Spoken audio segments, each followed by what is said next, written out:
our series about predicting that Texas could have more data centers than anywhere else in the world by 2030. So right now, like, we are seeing this unprecedented influx of this infrastructure. And, a lot of our policymakers are paying attention. And so if residents are concerned or have any thoughts on this, now is the time to kind of shape if we support these kinds of investments in our state. Claire Howe is the energy and grid reporter for the Houston Chronicle. Claire, thank you. Thanks again.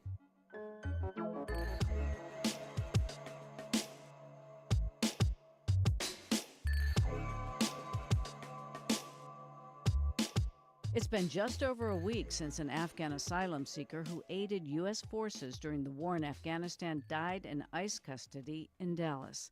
Houston Public Media's Andrew Schneider reports the man's family and U.S. advocates for veterans are still waiting for answers.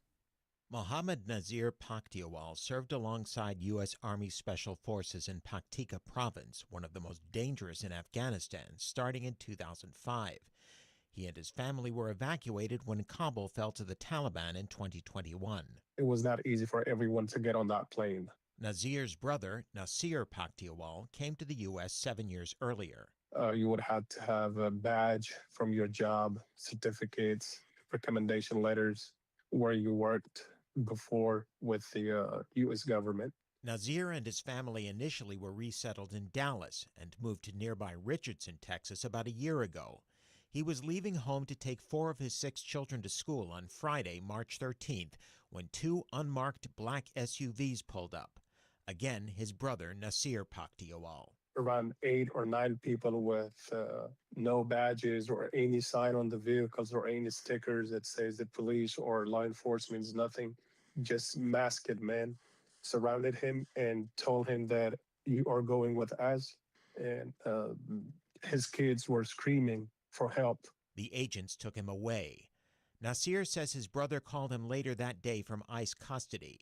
Nazir had said in the call that he'd offered to show the arresting agents documentation stating he had a legal right to be in the country through 2029. The agents wouldn't listen, he said. Late that evening, Nasir got another call from his brother. He said that, I don't know, something is happening to me. I can't breathe well. My whole body's in pain, and I'm shaking and sweating. An ICE agent told Nasir his brother would be taken to the hospital. The next afternoon, Nasir was driving with his and his brother's children when ICE called him to tell him his brother had died that morning. I just parked my car on the drive lane in the traffic, and all the kids were looking at me. And I was keep asking, like, what do you mean? Maybe you got the wrong name. My brother I talked to him last night. How did this happen? It's still not clear what happened to Nazir. According to the Dallas County Medical Examiner's Office, his manner of death is still listed as pending. According to data from ICE, 24 people have died in the agency's custody since October. The U.S. Department of Homeland Security released a statement saying that Nazir's humanitarian parole expired last year. It also said Nazir had been arrested for SNAP fraud and theft last year. No charges were filed. Homeland Security also released a social media post claiming there was no record of Nazir's military service. Houston Public Media has viewed a certificate from U.S. Army Special Forces thanking Nazir for his sacrifice and service. Sean Van Diver leads the organization Afghan Evac. It tells us everything we need to know that ICE focused on 2 arrests that did not result in charges or convictions, rather than the fact that a father of 6, an otherwise healthy 41-year-old man, died while in their custody. And rather than offering condolences to their family, they called him a criminal and denigrated his service to our country. NPR did a criminal background check on Mohammad Nazir Paktiawal and found nothing. Homeland Security did not respond to several requests for an explanation of why he was arrested. I'm Andrew Schneider in Houston. Still ahead, giant soccer balls become a canvas for a Galveston art project. That's ahead on The Standard. Stay with us. Support for Texas Standard comes from Texas Mutual Insurance Company, a workers' compensation provider committed to helping Texas communities and emphasizing safety. More at texasmutual.com/TexansGetIt.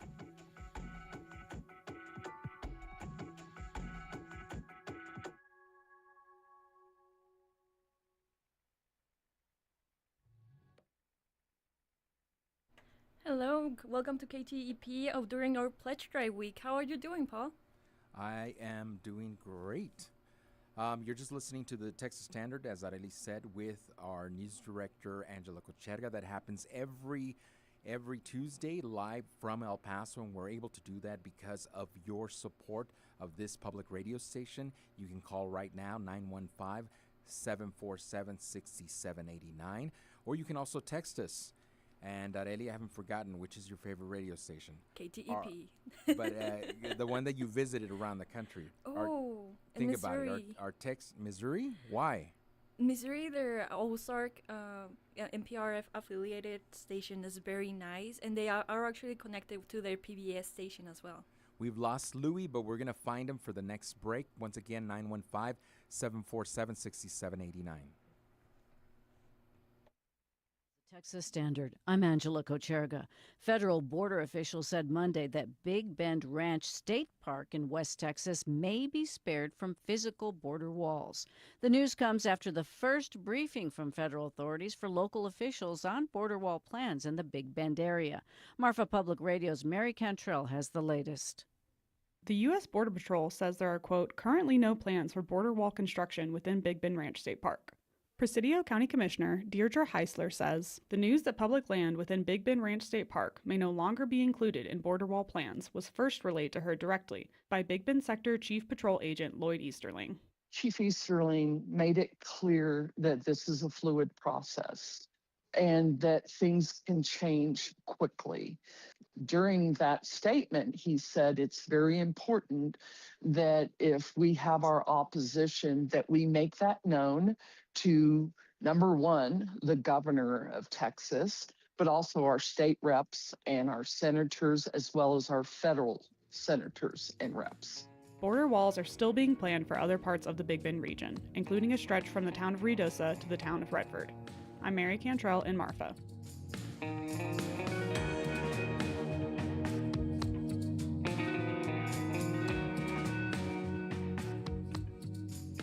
And you're listening to the Texas Standard.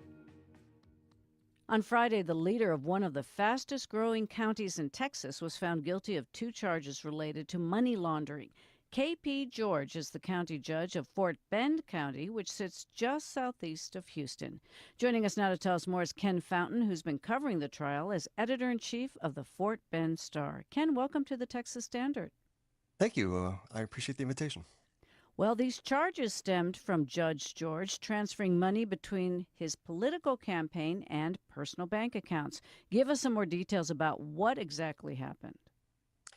So what prosecutors alleged was that over a period of time, Mr. George had opened a campaign account for various campaigns he had held or been in over the years, and then he would transfer funds from that campaign account to a personal savings account that he opened, and then he would transfer them again to a joint checking account he had with his wife and pay for personal expenses through that account. So how much money are we talking about? Well, that's a little difficult to explain because there was only, prosecutors alleged that there were on 2 instances Mr. George transferred money from his campaign account to his personal accounts, totaling $67,000, a little over that. But they also said this method had been going on for many years, but those were the 2 counts that he was charged on, the $67,000 in total. So what did his attorneys argue in the judge's defense? So his defense actually took a different tack. They said, first of all, that he didn't really understand technology, was kind of unsophisticated and didn't really know how to fill out the campaign finance reports, which was the crux of the charge. And also, the defense attorneys also had alleged that the prosecution itself was tainted, in fact, was politically motivated by the district attorney because of the falling out that he and Mr. George had. Okay, so you talked about this possibly being politically motivated. Elaborate a little bit more on that. Well, so the defense attorneys alleged that Brian Middleton, who's the district attorney for Fort Bend County, and K.P. George, when they were both Democrats, had some sort of falling out. They didn't provide a whole lot of evidence for that except a recording that Mr. Middleton had been involved in which he said some things about K.P. George, but that was never actually introduced to jurors. So there was not a lot of real evidence on what that on that political motivation. And in fact, the defense attorneys tried to have Ryan Middleton removed from the case on 3 different occasions, and at the last minute, they appealed to the Texas Court of Criminal Appeals, and that was denied. Mm. Well, what sort of penalty does Judge George face? So sentencing is set for June 16th. He elected to have the judge do the sentencing instead of the jury, and he's on the 2 counts of money laundering. He faces between 2 and 10 years in state prison, and up to a $10,000 fine. But he's also eligible for probation. Oh, well, will he definitely be removed from office? So the way it was explained to me by the prosecution was that the trial was still ongoing until he is sentenced on June 16th. And at that time, he is subject to immediate removal, except that he can appeal the sentence, the conviction, and that would place a hold on his removal from office. But they intend, if that happens, to file a motion to suspend him from office. So how that plays out, I'm not entirely sure, but he's going to be he would be leaving office anyway at the end of the year because he lost the primary election the week before trial started. So definitely will be leaving office at some point. So at some point. What's the reaction to this in Fort Bend County? So for a long time, Mr. George has not been very popular. He had been a Democrat, and in the course of this prosecution, he switched from Democrat to Republican, and he helped push through a redistricting of the county's precinct maps during that time, and that favored Republicans. And so Democrats feel betrayed by him, and he was never actually warmly embraced by Republicans anyway. He'd been kind of a their bête noire for the years he was in office. So they rejected him soundly. He won 8% of the vote, or a little over 8% of the vote in the primary election among 5 people. And so, talking to people there, are they surprised, or I mean, what's their reaction to money laundering? Sounds pretty serious. Yeah, there's not a lot of surprise. I think most people felt that he was going to be convicted, and I think based on results, they're sort of happy to see him go eventually. So I understand this is not the only legal issue Judge George is dealing with. What else is bringing him down to the courthouse? Right. So he was initially indicted on 2 misdemeanor counts of something called misappropriation of identity by a elected official, and that dealt with a purported social media scheme that he allegedly conducted with his former chief of staff. And they are both Indian American, and in this scheme, the former chief of staff, was alleged to have created several online personas in which he was attacking himself and Mr. George online on racial grounds and xenophobic grounds. And so that was the initial allegations against Mr. George before the felony indictments. And that trial was set for May. I've been told, or it's suggested to me that that case might sort of go away with the sentencing in the felony case. Well, what else would you want people to know about this case? It must have been very interesting to cover all of this. It was a very complicated trial to cover because it involved lots of numbers and different accounts and stuff. So it was a hard thing I would imagine, for the juries to wrap their head around, because it was for the reporters as well. But Fort Bend County, as I think you mentioned at the top, is a very diverse place, one of the most diverse counties in the United States, and it just created this whole situation created a lot of ill feelings towards Mr. George, Mr. Patel, and it just made Fort Bend County look bad for quite some time. I think people are ready to move on. Ready to move on. And so what's next for the judge? So the judge ordered a pre-sentencing investigation to be conducted, and that will be completed sometime in early June.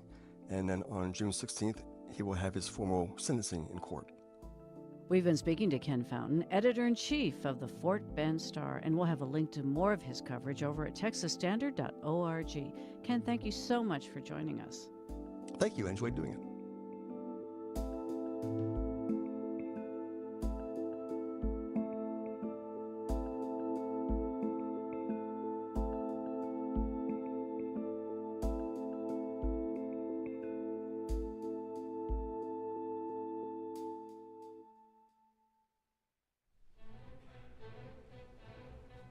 Next time on the New York Philharmonic this week, we hear Haydn's Miracle Symphony and the Symphony No. 7 by Anton Bruckner. I'm Alec Baldwin. Please join me as Bernard Haitink returns to conduct the New York Philharmonic this week. Tuesday evenings at 8 p.m. on KTEP.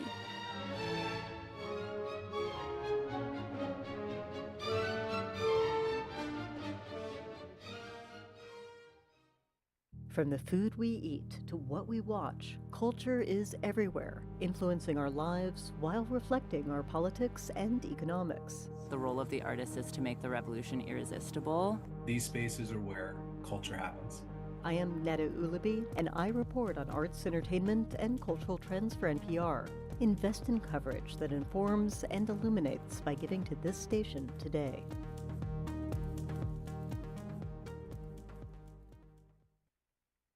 From the Texas Newsroom, I'm Alexandra Hart. Travel delays caused by the partial government shutdown continue to plague George Bush Intercontinental Airport in Houston. The wait to get through security was 4 hours this morning, causing some people to miss their flights. One of the travelers stuck at security yesterday was Whitney West. She was headed to Sarasota, Florida for her grandmother's funeral. I don't know how else to get there. And I'm going to lose the money that I spent on the flight, which was over flight there and flight back. That's over $600. ICE agents have been deployed to both Houston airports to help with staffing shortages caused by a lack of TSA workers. The Texas Education Agency is directing public schools to eliminate lessons and references to the late union organizer Cesar Chavez. KERA's Bill Ziebel says it follows a New York Times report outlining years of alleged sexual harassment and abuse. The TEA says school districts should eliminate or modify lessons and activities to, quote, remove references to Chavez. The agency also said schools planning to celebrate Cesar Chavez Day March 31st should cancel the event. Last week, Governor Abbott said the state should stop observing the optional holiday, and he plans to push lawmakers to remove it from state law altogether. The TEA said the State Board of Education was already in the process of rewriting its social studies standards, and the agency expects future references to Chavez will be altered or eliminated. I'm Bill Ziebel in Dallas. The war in Iran is causing oil prices to surge and fluctuate between $90 and $110 a barrel. Texas is the largest producer of crude oil in the country.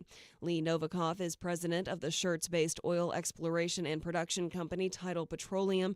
He thinks the spike is only temporary. We'll start to see it slowly come down next month and then probably hover in the 70s from now through close to the end of the year. Novikov says the surge won't last long enough for larger companies to change their drilling budgets. The U.S. Supreme Court has rejected an appeal for more DNA testing for death row inmate Rodney Reed. He's been in prison since being convicted of the murder of a 19-year-old woman in Bastrop in 1996. Reed's pending execution has been on hold while the appeal was being considered, but it will likely proceed following the court ruling. A shelter-in-place order has been lifted at the Valero refinery in Port Arthur. A large explosion was reported yesterday afternoon. It took hours for crews to contain the fire. No injuries or deaths have been reported. The Valero refinery processes about 435,000 barrels of oil a day. I'm Alexandra Hart from the Texas Newsroom. You're listening to statewide news from public radio stations across Texas. This coverage is only possible because of support from listeners like you. You can help sustain and grow Texas news coverage by donating to your local public radio station today. 33 minutes past the hour, Texas Standard. Good afternoon. Good morning, sorry. We're on our pledge drive and you're listening to the Texas Standard. How are you, Louis and Paul, over there? I'm doing good. I really thank you so much for welcoming me back. It's been a while since I've been here, but this brings back many memories. If you've already called with your pledge of support, we want to thank you so much. We're a little bit over $17,000. Our goal is $60,000. We can only get that with your help. 747-6789, 747-6789. And I believe, Paul, you can text also? Yes, I can text. Yeah. I know a little bit about what texting. About, I have no idea. So how does someone text a pledge? No, so, some people don't have time to call us, or they have a question, so they've been like texting us when we're taking music selections, they were texting us to 915-209-1978. That's also how we get a lot of PSAs, actually. When we're not on pledge drive mode or raising money, we get messages for the calendar, for our community calendar, and for PSAs through our text message. So yeah, it's very crucial. And Paul just mentioned the community calendar. There are a variety of events happening in the El Paso region throughout the year, and of course you'll hear about them here on KTEP. One of them that Sam and I were talking about earlier is the Fab Four tribute band. They will be at the Plaza Theater. The Plaza Theater has a bunch of live shows that they present every year, and a lot of people enjoy going to these Broadway musicals. If you're a fan of Broadway musicals, you're a fan of the arts here in El Paso, live concerts, give us a call at 747-6789 and pledge your support. I'd like to thank my neighbor who called in, Clive Cochran, and he said he wants to come in to donate. And he says, tell my neighbor, Louis, to come out of retirement.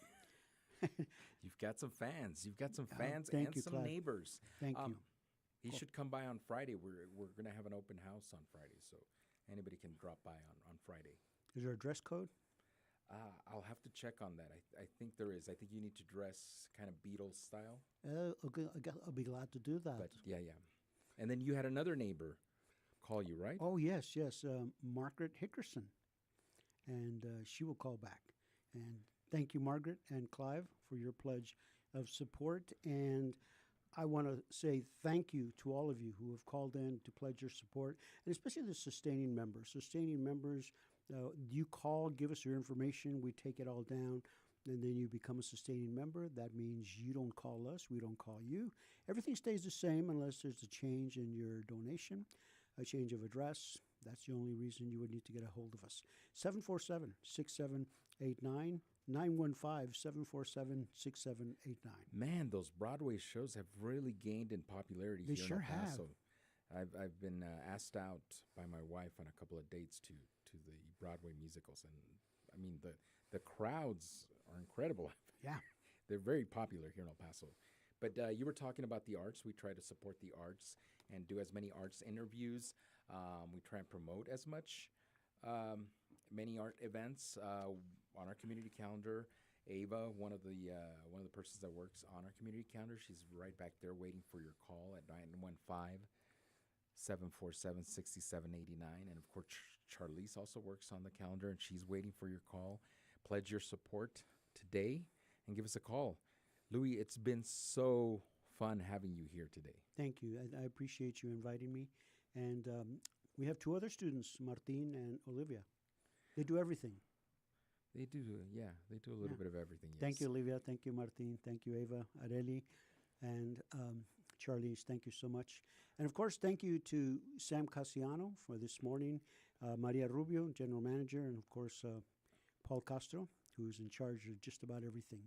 747-6789. Call and pledge your support to KTEP Public Radio, Visa, MasterCard, Discover, or American Express. I'm not sure if we're taking requests, but perhaps if you tie it into a pledge, we'll play that for you.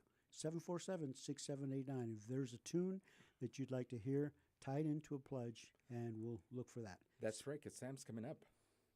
That's right. He's going to be playing a little bit of jazz, a little bit of everything. I know the students really like his music playlist. I sometimes like it, sometimes sometimes I question it. But he's always fun. He always has a great time, and our listeners really enjoy that. Sam is a great personality that we have here at the radio station, and I understand that on Friday there's going to be something special going on, Paul? You said open house or? Yeah. It's going to be open house on Friday. We're welcoming people just to come and check out the studios and drop by if they want to drop off their pledge. And we also have a couple of other announcements that are happening. We're also promoting some of our music shows. Roberto Van Meer, Dr. Van Meer, has a show that he does with students here at the university. His show is called Frontera Frequencies, and then Daisy and Anthony also have a radio show called X's Stage Left, where they feature local bands. and they just did something really interesting where they went to a recording studio and recorded I think it was about 3 live bands. I don't know if you've seen the Tiny Desk Yes, I have. concert. So we were trying to do something similar or along those veins to feature some of the local talent that we have here in El Paso. And they filmed a live show, and they're going to be airing it this Friday. So it's gonna That's be really great. cool. And you can watch on Facebook Live. Is that where they would watch it? And YouTube too. And Yes. YouTube too. Yes. 747-6789. Call and pledge your support to KTEP Public Radio. We're going to take a short break to go back to some more programming. In the time, give us a call, 747-6789. Thank you.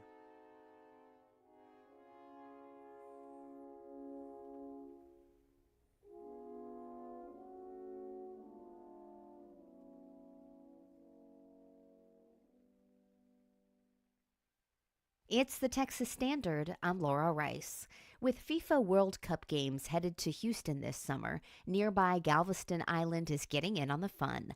Local artists are painting 5 large fiberglass soccer balls, each representing significant aspects of the island and its culture. Houston Public Media's Juliana Washburn met with one artist who was inspired by a famous event in the island's history, Juneteenth. A little red, a little blue. Each brushstroke artist Ted Ellis takes is like a puzzle piece. Some white on the side right here. He paints in sections, but when you step back, the entire work of art tells a story. There's a depiction of Abraham Lincoln with broken shackles underneath him and the painted words of the Emancipation Proclamation. It's the story of Juneteenth in Galveston, its birthplace. 1865, when General Gordon Granger came in and ushered in General Order Number 3 saying, cease and desist. It is the end of slavery. Those who are enslaved are now free.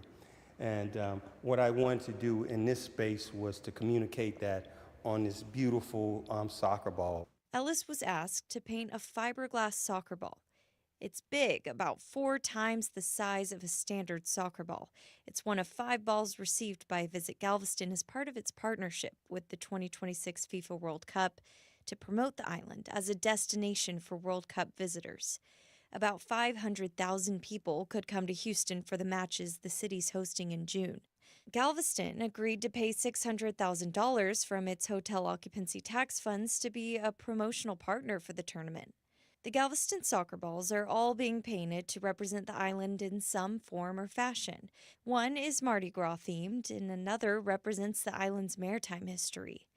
Chris Stanley with Visit Galveston says the soccer balls will showcase the island on an international level. The idea is that these will go for the World Cup so that visitors that come in for World Cup will see them, but then they'll go beyond to remind people that we were part of the World Cup, because that's such a huge time when we've got the most eyes of the world watching us and seeing Galveston on display. Water over there. Ellis spent close to 5 days on the project, each day pulling out his palette to mix the acrylic paints and make life out of the primary colors, reds, yellows, and blues. You know, it's kind of ritualistic, and I put them out, place them out there. Which colors I'm going to use, You know, it's like a little chef. All that color, you know, the color of the world. A large Texas flag sprawls across the ball, and a splash of pink dots represent flowers. Eventually, every inch of the ball is covered in paint. This is the General Order Number 3 that I'll have it inscribed right here on here. We have the broken shackles, meaning the end of slavery. The artist has been involved in preserving African American history and culture for close to 35 years now, documenting history through his paintings. Ellis made sure to include the island's historical markers, like Reedy Chapel Church and Ashton Villa, onto the soccer ball. It's about healing and enlightenment and, you know, just sharing. Ellis says Galveston Island is close to his heart after living about 40 minutes down the road in Friendswood for close to 26 years. I'm not short on understanding the impact of this and the weight that this carries. The soccer balls will be displayed at different parts of the island for residents and World Cup visitors to see. I'm Juliana Washburn in Galveston.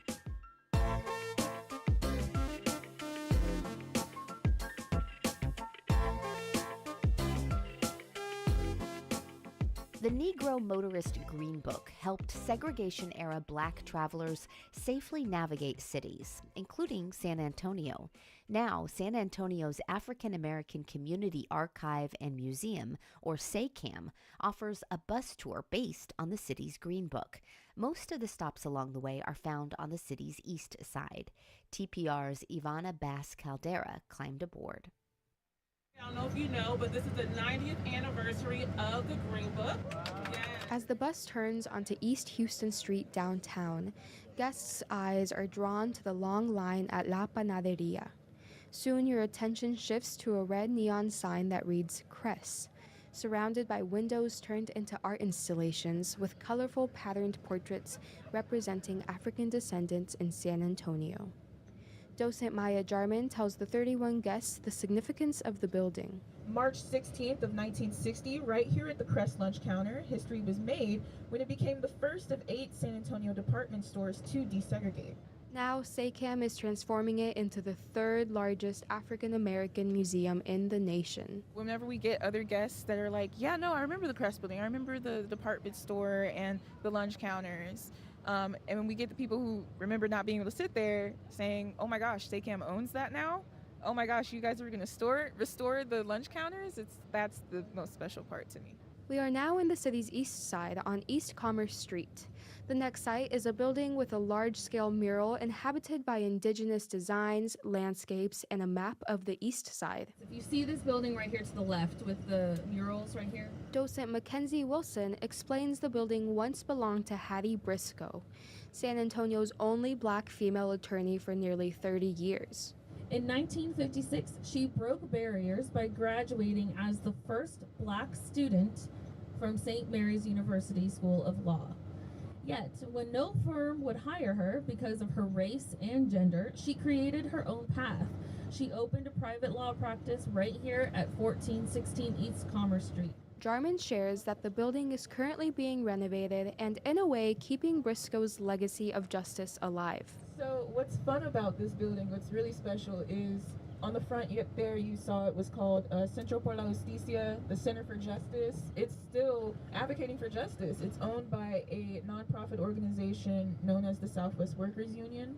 A few sites later, guests look out at a vacant lot at the intersection of Iowa Street and South Pine Street, where Wilson asks them to imagine a once lively neighborhood spot with a pharmacy, beauty shop, civil rights offices, and a cafe. So this used to be known as Leonard's Corner.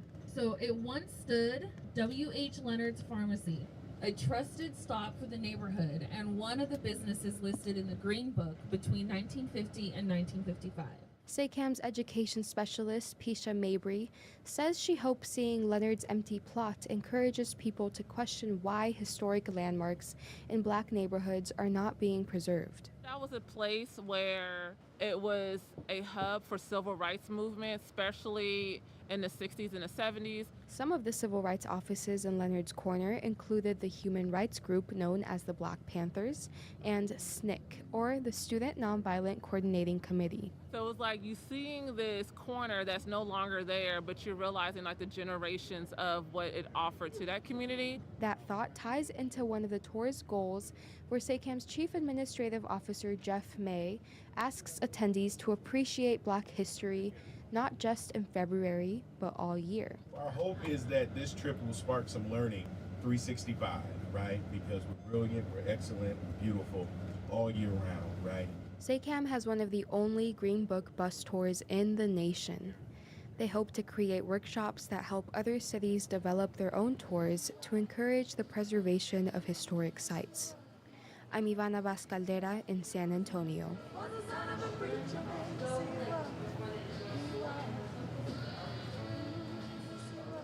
The SACAM Green Book Tour is open to the public for $45 per ticket. Organizers say profits are going towards opening a new museum. The next tour is Saturday, April 11th. There's more Texas Standard just ahead. Stay with us.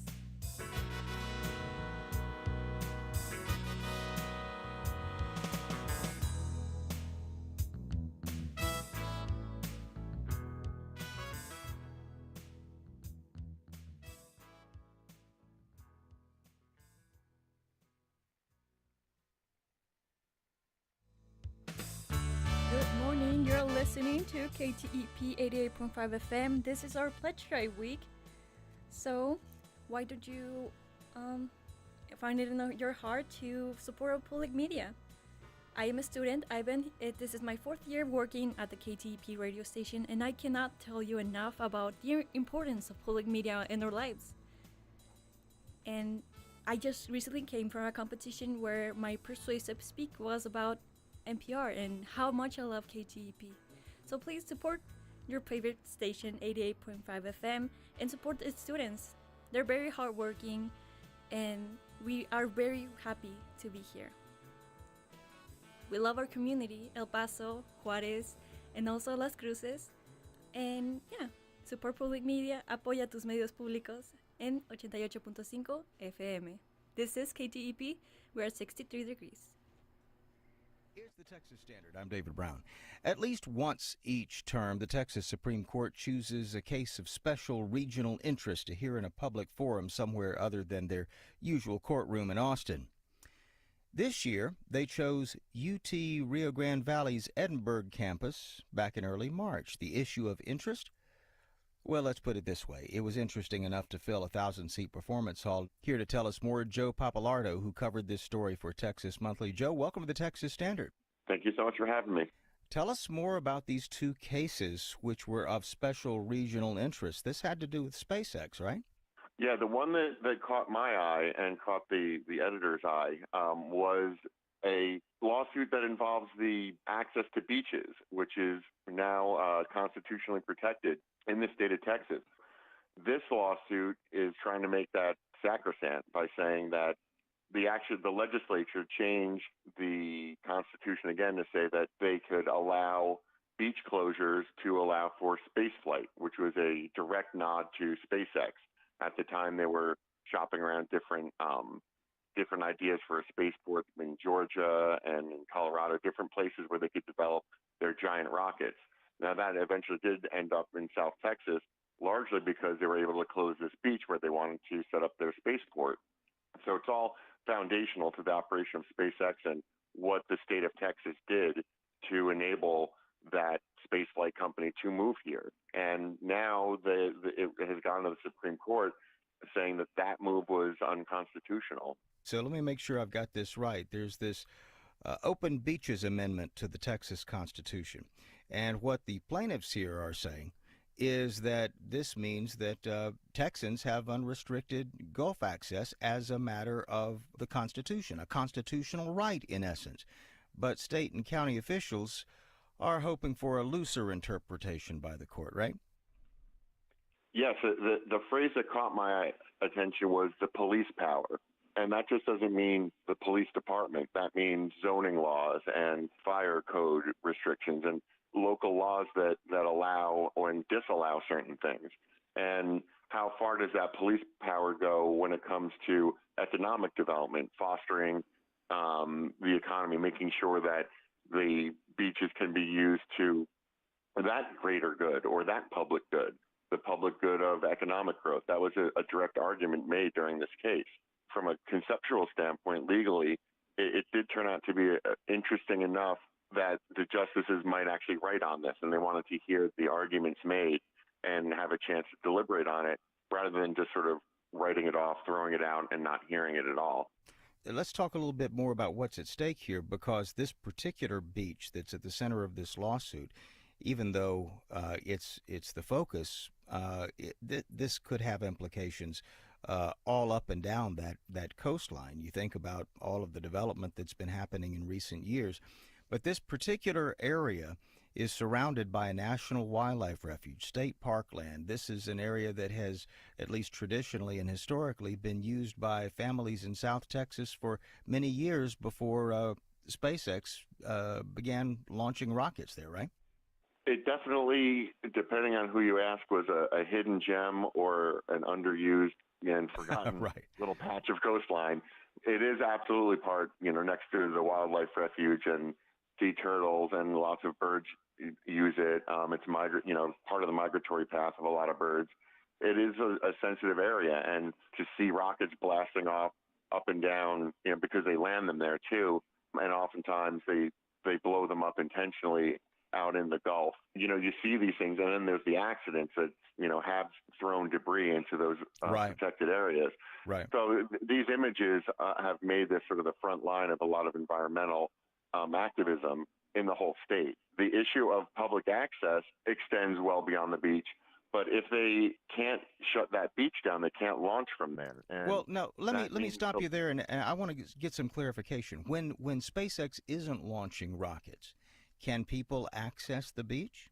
Absolutely, and that's one of the most fun things to do. As long as they don't have anything, with propellants or anything pressurized, or they're not moving anything heavy, you can go right up there and drive past their facilities and stare at the construction crews working on the infrastructure, working on the rockets when the rockets are sitting on the launch pad unfueled. It's an amazing experience, but when they're doing that heavy work, they have to shut it down. I see what you're saying, and this is where that police power comes in, sort of time, place, manner restrictions, all part of that police power. And I guess the question is whether or not the Constitution foresaw that police power being used with the frequency that it is being used with all the many launches that have been taking place down there, right? The heart of the argument is, well, let's say there's a giant storm coming or the beach conditions are dangerous and you say the beach is closed. The other argument would be, well, it's not a storm coming, it's a man-made risk that they're putting on the beach, and that's the reason it has to be closed. You can't sort of have it both ways. You can't invite the shark to come swimming and then, and use that as an excuse to close the beach. All 9 of these justices, as you note in your story, are Republicans. How much is that going to weigh on the outcome here, and what are legal experts saying? It's kind of a tough question because it seemed to differ from justice to justice exactly how much they were going to push back on the idea that the government can't do things to foster economic growth. The experts had told me that they have to weigh the economics, they have to weigh the politics, they have to weigh the fact that NASA's counting on SpaceX to deliver a lander for their lunar lander, for their Artemis program. They're racing the Chinese. So some would call that a national imperative, a national security imperative. That's the language in D.C. Delays in this program are as good as cancellations. I mean, SpaceX needs to charge forward very, very quickly to make any kind of deadlines and beat Blue Origin, by the way, who's trying to steal their human lander contract from them. So there's a lot of other politics that the Supreme Court may think they're doing SpaceX a favor, but if they open up any of this, it could be a can of worms that'll hurt the company. There may be conversations happening now that's hammering that home. We will see in June when they come out with their answer. I was just going to ask what the timeline is looking like. So looking at June for a final answer in this, will it be a final answer, or could this be further appeal to the federal courts? It's a great question, but I think that if there's any kind of change, it would have to go back to the district court to be adjudicated, probably. That's one of the more common things. But if they outright just dismiss the whole thing, which is also even more likely, then it really would be dead. There's no more wrinkles in this particular story. This approach to try and shut down would be, to shut or slow SpaceX down would be extinguished. It's a fascinating story, a battle over Texas beaches that could ground Elon Musk's rocket, so reports Joe Papalardo in Texas Monthly. We're going to have a link to this story at texasstandard.org. Joe, very interesting. Thanks so much for sharing your insights. Thank you so much for having me. We're out of time for today's program, but you can keep up with the news 24/7 at texasstandard.org. And look for us on social media at Texas Standard. From all of us at the Standard, thanks for listening. Hope you can join us again tomorrow. I'm Angela Kocherga, wishing you the very best from El Paso. Philanthropic support for Texas Standard comes from Casey and Scott O'Hare, the Winkler Family Foundation, Lynn Dobson and Greg Wooldridge, Adrian Killam, and the George Huntington family. Good morning, you're listening to KTEP. We're here with Louis Sines. Thank you so much, Ava, and we have a special guest, a reunion of sorts. Yes. A young lady I used to work with in television news for many, many years. A good friend of the community and the radio station, Miss Felipa Solis. Felipa, thank you. Good to see you. I am so happy to be here to support KTEP, and I was just racing through I-10. I was pulling the Le Mans to get here, to be on time to see you. Oh, my gosh. That was you. That was me. We saw it on the TV cam. You saw it on the TV cam, yeah. That's... But you're fine. Oh, we used to. Oh. Thank you for coming. It's been, I don't want to say how long it's been, but we were, yes, 1980 is when you joined KTSM TV. I did. And we were all babies. Yes. Babies on the air. Still, sort of, in a bit. Still sort of. Yeah.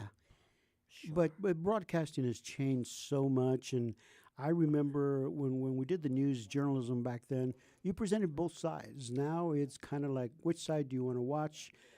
Very rarely do you see kind of neutral news, but you can catch in-depth stories here on KTEP, Morning Edition, All Things Considered, and there are various local shows that we do here with the community. And Felipa, you're very involved in the community with music and philanthropic things, a lot of stuff going on. You're always busy.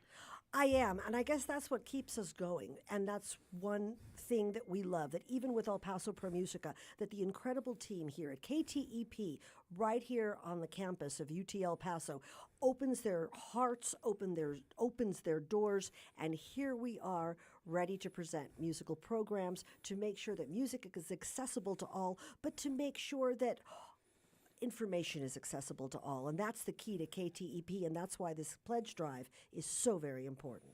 It is 10 o'clock, and you are listening to KTE El Paso, 88.5 FM, National Public Radio for the Southwest. We want to remind you, 747-6789 is the number to call and pledge your support. We'll be back shortly. Thank you so much, Lou. We're going to take a quick break for news, and we'll be right back.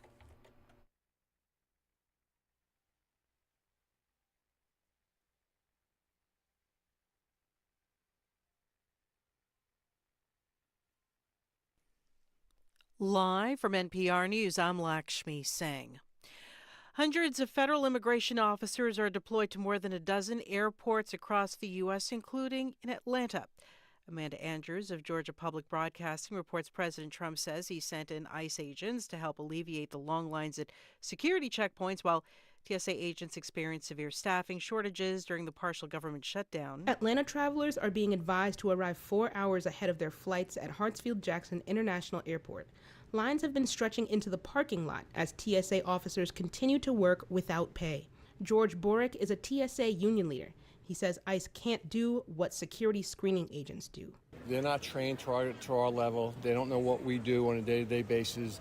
And a officer that becomes a TSA agent spends weeks and months trying to get certified. The Department of Homeland Security has been shut down since February 14th. For NPR News, I'm Amanda Andrews in Atlanta. Pakistan says it is ready to host U.S.-Iran peace talks after President Trump announced ongoing negotiations to end the conflict that began with U.S. and Israeli strikes on Iran. Yesterday, Trump said senior officials held talks with an Iranian leader over the weekend. Iran denied that claim, but there were reports of several countries, including Pakistan, passing messages between the U.S. and Iran to end the war, which has cost thousands of lives, including more than 1,500 deaths in Iran alone. President Trump said he postponed attacks on Iran's power plant, citing productive conversations. More on this from NPR's Frank Ordonez. Trump's made clear he wants to reach a deal, but Emily Harding from the Center for Strategic and International Studies says Trump knows the politics. He knows the midterms are coming and sees the oil market struggling. She recommended taking Trump's bravado with a grain of salt. It really fits his MO. This is how he prefers to negotiate. He makes a real maximalist pressure demand, and then he seems to want to find a way to negotiate out of it so he can take the pressure off and declare victory. But it kind of goes either way, right? I mean, the adversary gets a vote. She points out we've heard these kind of things before, including about reaching a deal with Russia over the Ukraine war, which never materialized. Franco Ordonez, NPR News. Meanwhile, oil prices are climbing again. Here's NPR's Scott Horsley. AAA says the average price of retail gasoline has jumped to $3.98 a gallon. Diesel prices have jumped by nearly $1.60 a gallon. The head of the International Energy Agency says the U.S.-Israeli war with Iran poses a, quote, major threat to the global economy. The Labor Department says U.S. workers were not as productive in the fourth quarter as initially reported. Productivity rose at an annual rate of 1.8% during October, November, and December. That's NPR's Scott Horsley reporting. You're listening to NPR News. to welcome back to KTEP's Fund Drive. Louis Sines, along with Felipa Solis, here asking for your pledge of support at 747-6789, 747-6789. You can text 915-209-1978, 747-6789. Felipa, what are some of the things that you'd like to share as far as, because you've been on various shows here promoting Pro Musica, and you bring in a lot of artists and a lot of opportunities that people in the city would not be able to have if it weren't for organizations like Pro Musica and public radio. Well, what's very, very wonderful is the fact that all of the musicians who come here under the tutelage of our artistic director, Zul Bailey, who is now celebrating his 25th year with El Paso Pro Musica, which is wild, but all of the artists are committed to community. And now they have established such a great relationship here with KTEP, they ask when they're coming back. We're having a celebration coming up, and one of the musicians is saying, are we going to go do that fun radio show that they do at UTEP? Absolutely we are. And our upcoming concert will feature Nathan Black, who does so much here. And he was one of Zul's students. So that'll be part of the celebration. So it's really going to be very, very special to see the people who have grown with the organization, who have grown here at KTEP, all come together and make this musical difference for our community that KTEP helps to share. And again, the number is 915-747-6789. We're going to be away from the air for a while. Sam Cassiano is going to be playing some tunes for you. But I want to thank Felipa Solis for coming in and helping this morning. Briefly but brilliant. But what do we used to say? Briefly, though brilliantly. Yes. Thank you. And thank you to Maria Rubio, Paul Castro, and Sam Cassiano for inviting me. And thank you to all of our great students that we have here working with us. 915-747-6789 is the number to call to pledge your support to KTEP Public Radio if you have not done so. You can also text 915-209-1978 and Insta at ktep.fm. You can go to ktep.org. So a lot of ways to give, and you don't have an excuse to say, no, I'm waiting for somebody else to do it. They're waiting for you. Do it now, 747-6789. Call and pledge your support to public radio here in El Paso. Felipa Solis, thank you so much for helping out. Support KTEP. Thank you. 747-6789, 747-6789. Visa, MasterCard, Discover, or American Express. If you've already called, thank you so much. We appreciate you.